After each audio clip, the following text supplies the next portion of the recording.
Halo semua, selamat pagi. Pada video kali ini kami dari kelompok 2 akan membahas tentang ekonomi makro, yaitu pengembangan ilmu ekonomi makro. Adapun anggota kelompok kami yaitu Natalia Marbun dan saya sendiri Parida Silaban. Baik, pembahasan yang pertama yaitu tentang teori ekonomi klasik. Teori ekonomi klasik adalah pemikiran tentang keadaan ekonomi yang benar-benar didesak oleh keadaan masyarakat zamannya dan kemudian berusaha menyusun teori ekonomi yang dapat menolong ataupun memberikan jawaban. Adapun tokoh-tokoh dari teori ekonomi klasik yaitu Adam Smith, David Ricardo, Thomas Roberts, Malthus, dan Karl Marx. Dasar filsafat mazhab klasik. Mazhab klasik yang dipelopori oleh Adam Smith pada tahun 1732 sampai 1790. Prinsip utama dalam mazhab klasik adalah kepentingan pribadi atau self-interest dan semangat individualisme atau laissez-faire. Kepentingan pribadi merupakan kekuatan pendorong pertumbuhan ekonomi dan kekuatan untuk mengatur kesejahteraannya sendiri. Berdasarkan prinsip tersebut, para penganut mazhab klasik percaya bahwa sistem ekonomi liberal atau sistem di mana setiap orang betul-betul bebas untuk melakukan kegiatan ekonomi apa saja bisa mencapai kesejahteraan masyarakat secara otomatis. Sistem ekonomi liberal di mana campur tangan pemerintah dalam kegiatan ekonomi sangat kecil atau dapat dianggap tidak ada. Menurut mazhab klasik dapat menjamin terjadinya yang pertama tingkat kegiatan ekonomi nasional optimal atau full employment level of activity. Yang kedua, alokasi sumber dana baik sumber daya alam maupun faktor-faktor produksi lainnya di dalam berbagai kegiatan ekonomi secara efisien. Pembahasan selanjutnya pada teori ekonomi klasik yaitu tentang pasar barang. Menurut kaum klasik, di pasar barang tidak mungkin akan kekurangan produksi ataupun kelebihan produksi dalam jangka waktu lama, sehingga selalu terjadi pasar bersih atau clearing market atau pasar dalam kondisi keseimbangan atau equilibrium. Jika pada suatu waktu terjadi kelebihan atau kekurangan produksi, maka mekanisme pasar akan secara otomatis mendorong kembali perekonomian tersebut pada kondisi di mana tingkat produksi total masyarakat atau penawaran agregat akan memenuhi permintaan total masyarakat secara tepat atau full employment level of activity. Kaum klasik beranggapan bahwa setiap barang yang diproduksikan selalu ada yang membutuhkannya, atau supply creates its own demand, berlaku hukum Say atau Say law.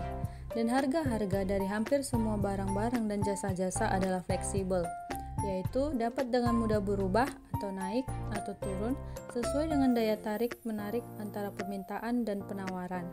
Berdasarkan hukum Say, permintaan relatif tidak terbatas, maka masalah sentral perekonomian adalah penawaran, baik penawaran input maupun output. Karena itulah, ilmu ekonomi klasik juga dikenal sebagai ilmu ekonomi yang sangat menekankan sisi penawaran atau supply side economics. Adapun bunyi dari hukum Say yang diuraikan oleh David Ricardo yaitu menjelaskan bahwa tidak seorang pun melakukan produksi kecuali ia bermaksud untuk membeli beberapa komoditi lainnya yang mungkin berguna dalam kegiatan produksi berikutnya. Pembahasan selanjutnya yaitu tentang pasar tenaga kerja dalam teori ekonomi klasik.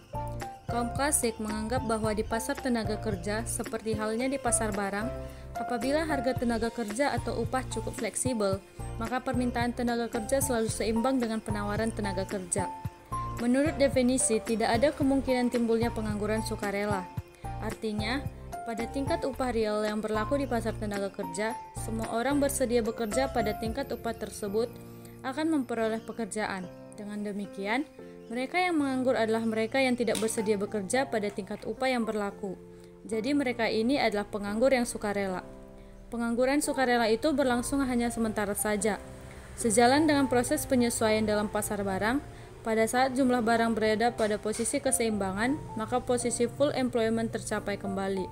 Pada keadaan demikian, semua angkatan kerja dapat bekerja pada tingkat upah real yang lama. Selanjutnya, pasar uang dalam teori ekonomi klasik. Kaum klasik memiliki teori permintaan akan uang yang cukup terkenal, yaitu teori kuantitas.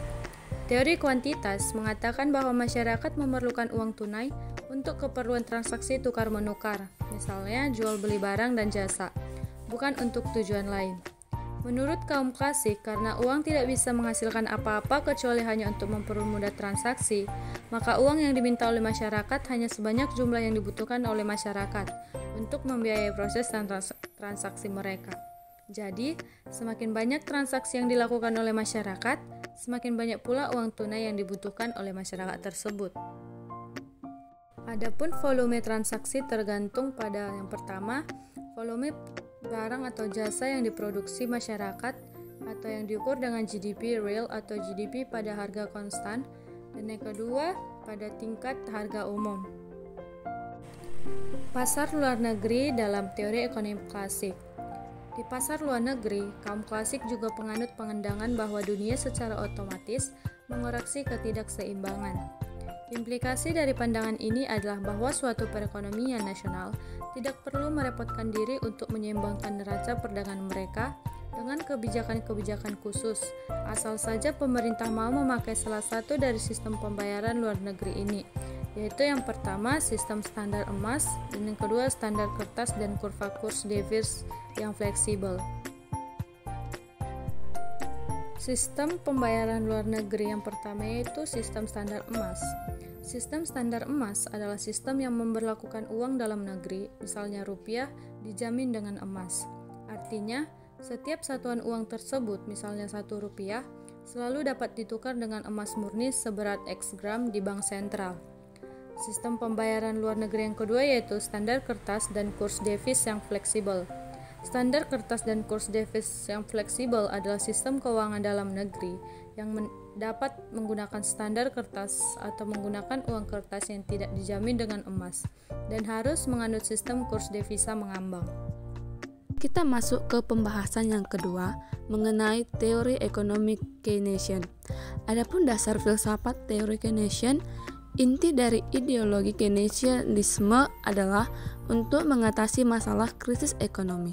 Pemerintah harus melakukan lebih banyak campur tangan secara aktif dalam mengendalikan perekonomian nasional. Kegiatan produksi dan kepemilikan faktor-faktor produksi masih dapat dipercayakan kepada swasta, tetapi pemerintah wajib melakukan kebijakan-kebijakan untuk mempengaruhi perekonomian. Misalnya, dalam masa depresi pemerintah harus bersedia melakukan kegiatan-kegiatan yang berlangsung dapat menyerap tenaga kerja yang tidak dapat bekerja pada swasta, walaupun hal ini dapat menyebabkan defisit dalam anggaran belanja negara. Dalam hal ini, Keynes tidak percaya pada sistem liberalisme yang mengkoreksi diri sendiri untuk kembali pada posisi full employment secara otomatis.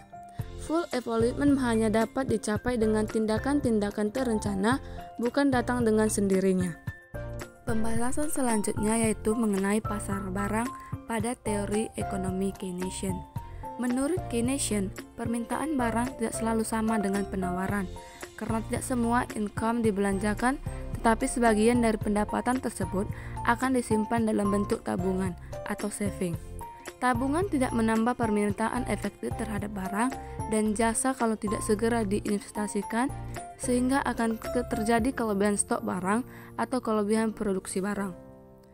Akibat dari ketidakseimbangan permintaan dengan penawaran ini terhadap perekonomian negara, para produsen akan mengurangi jumlah produksi mereka pada tahun atau periode berikutnya. Artinya, output atau GDP akan berkurang pada tahun berikutnya. Bila output berkurang, maka dampaknya akan sangat serius terhadap variabel makro karena income, lapangan pekerjaan, konsumsi, investasi, dan seterusnya akan menurun. Akibat dari turunnya GDP dan income, maka harga-harga akan turun karena turunnya permintaan akibat penurunan income. Kita membahas mengenai pasar tenaga kerja. Menurut Keynes, pasar tenaga kerja jauh dari seimbang karena upah tidak pernah fleksibel, sehingga permintaan dan penawaran hampir tidak pernah seimbang, sehingga pengangguran sering terjadi. Menurut Keynesian, pengangguran bisa terjadi terus-menerus. Ada 3 macam jenis pengangguran. Yang pertama, pengangguran karena adanya pergeseran tingkat output dari berbagai sektor dan ini bersifat sementara. Yang kedua, pengangguran musiman yang jumlahnya tergantung dengan musim. Yang ketiga, pengangguran yang dibuat.